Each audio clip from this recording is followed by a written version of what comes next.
Sir, నేను agriculture department నుండి call చేస్తున్నాను. మీ అకౌంట్ వివరాలని రైతు పథకంలో అప్డేట్ చేయలేదు. ఆ కారణంగా మీకు రావాల్సిన సబ్సిడీ 12,000 రూపాయలు మీకు అందలేవు. మా వద్ద అలాగే పడున్నాయి. ఓ, అయితే మరి నా అకౌంట్ ని అప్డేట్ చేయడానికి ఏం చేయాలి? వెబ్సైట్లోకి వెళ్లి సొంతగా మీరే అప్డేట్ చేసుకోవచ్చు. లేదంటే మీరు కొన్ని వివరాలు చెబితే మీకోసం ఆ పని నేనే చేసి పెడతాను. ప్లీజ్ మీరే అప్డేట్ చేయండి.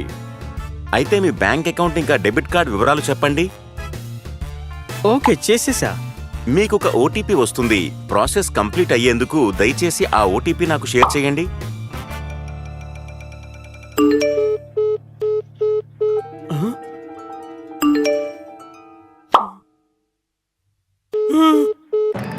నేను మోసపోయాను. అప్రమత్తంగా ఉండండి. సామాజిక సంక్షేమ పథకాల పేరున జరుగుతున్న మోసాలకి దూరంగా ఉండండి.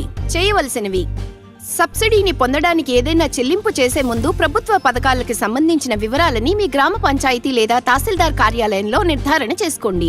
మీ దగ్గరలో ఉన్న సైబర్ క్రైమ్ పోలీస్ స్టేషన్ లో జరిగిన దాని గురించి రిపోర్ట్ చేయండి. National cyber crime reporting portal cybercrime.gov.in కి రిపోర్ట్ చేయండి. చేయకూడనివి: సబ్సిడీ దొరుకుతుందని ఫోన్లో చెప్పే కథలని నమ్మకండి. అర్హులైన లబ్ధిదారుల డేటా ఇప్పటికే రాష్ట్ర ప్రభుత్వం దగ్గర అందుబాటులో ఉంది.